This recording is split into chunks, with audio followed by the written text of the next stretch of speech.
Charismatic actress and singer Annette Funicello was an incredible phenomenon in the 1950s and 1960s, yet there are things her fans may not know about her. This is the untold truth of Annette Funicello. Annette Funicello was only 12 years old when she was offered a chance to be a part of Disney's children's TV show, The Mickey Mouse Club. In fact, she was chosen by Walt Disney himself out of 200 kids at the audition. Born in Utica, New York, Funicello moved with her family to California before she became part of the iconic show in 1955. Annette was easy to like and appealed to all kinds of viewers with her charm and fun persona. Her former co-star Frankie Avalon, who she worked with later in her career, described Annette well when he said, "She had a heart and a soul and a feeling about her that everybody just connected to, male or female, without being pretentious in any way." It's undeniable that Annette Funicello's image was largely connected to her role in the Mickey Mouse Club. But guess what? Her family wasn't particularly keen on the opportunity in the beginning. In her autobiography, A Dream is a Wish Your Heart Makes, My Story, Annette revealed that her family wasn't familiar with the hype behind the Mouseketeers, as the kids on the show were called. In fact, her mom was confused and equated the show's title with the Three Musketeers. For this reason, Annette's mom wondered why the producers of the Mickey Mouse Club wanted a 12-year-old on their show. Funicello minced no words when she stated that the goofy-looking Mickey Mouse ears became a huge part of her history, explaining, "I've said countless times I owe everything to those ears, and I mean it." She added that she really didn't know that those ears would be the reason for her to connect with countless kids in different parts of the world. Annette Funicello quickly became a crowd favorite during her time as a Mouseketeer. Her on-screen popularity also helped her bag her own series in 1958, titled Annette. It had a total of 19 episodes, and Funicello played the role of a charming orphan girl who moves to the city from the country.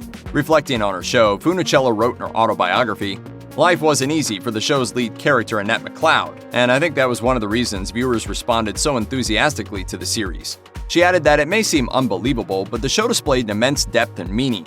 She also stated that by the time Annette rolled around, she'd managed to strike a chord in the hearts of her fans and was getting a lot of fan mail, approximately 3,000 to 6,000 letters a month.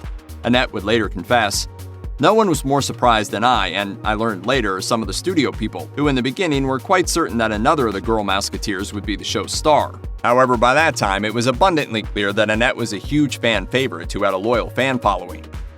In 1959, Annette made her film debut with Disney's The Shaggy Dog, which was a commercial hit for the studio. In her autobiography, Annette detailed how Disney made the bold move of making the movie in black and white so that the film's supernatural aspects wouldn't scare the audience. "Oh, boy! How'd you get in here?" "What do you mean I get in here? I live here." She also wrote this about the film. Despite its far-fetched premise and a lukewarm critical response, The Shaggy Dog became a very popular and commercially successful film, paving the way for later Fred MacMurray vehicles. The actress added that she found it a lot of fun to be associated with her first feature film, even though her part in it was by no means groundbreaking. Singer and songwriter Paul Anka was quite taken with Annette Funicello, and he didn't exactly keep it a secret. Turns out she felt the same way about him, writing, "As Paul wrote it in his hit song about us, Puppy Love, just because we were 17 didn't mean that for us our love wasn't real." However, the two couldn't actually find time for each other as they were occupied with work. When Funicello did reveal how she felt, Anka simply asked her, quote, "What script did you get that from?" And yet, it is undeniable that the two had a history and absolutely courted each other. When NPR asked Funicello about it years later, she explained that the pair once had a conversation about their relationship.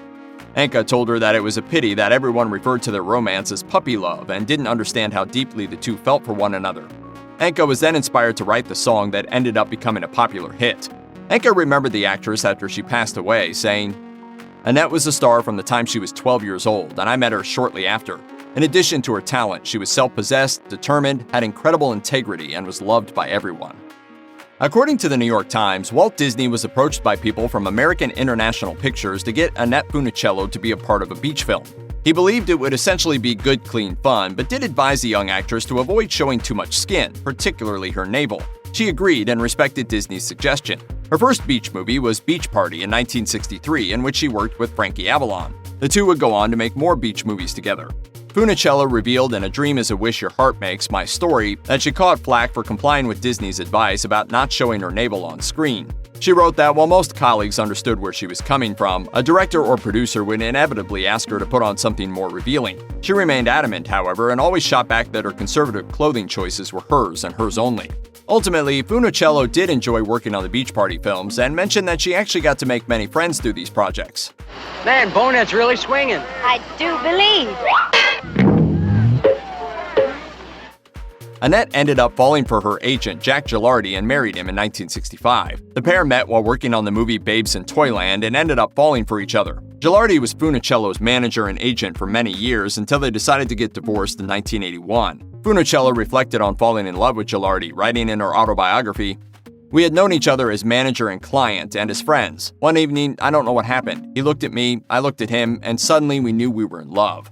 After that marriage ended, the actress found love again when she met a racehorse trainer named Glenn Holt. The couple were together until her death in 2013.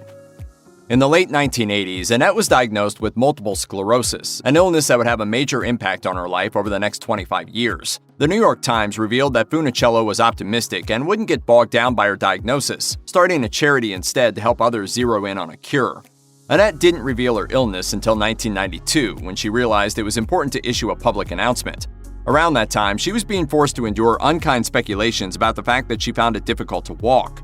According to The Guardian, some people wondered whether she was an alcoholic.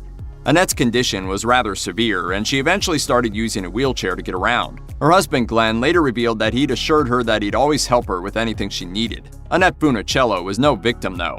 She studied her illness, trying to learn as much as she could. She wrote that no doctor in the world could predict whether a patient with multiple sclerosis would worsen in a few years. Moreover, Funicello was open with her kids about her illness, making sure she read up on it so that she was equipped to alleviate her children's doubts and answer their questions. In March 2011, Annette and her family went through a scary experience when their California house caught fire. The actress showed symptoms of smoke inhalation and had to be rushed to a hospital where she was immediately treated.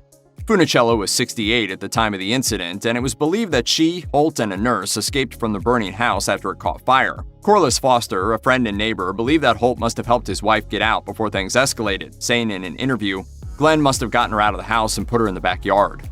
Thankfully, no one suffered serious injuries and everyone was believed to be stable. The blaze was rather intense when firefighting authorities reached the scene and began working to put out the fire.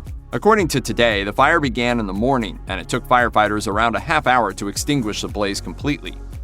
Unfortunately for Funicello, life got harder in her twilight years. Her illness worsened and her symptoms became more intense. She needed full-time help to get by, and it was difficult for her to manage her daily activities alone. She was fed through a tube and had to be taken care of 24/7.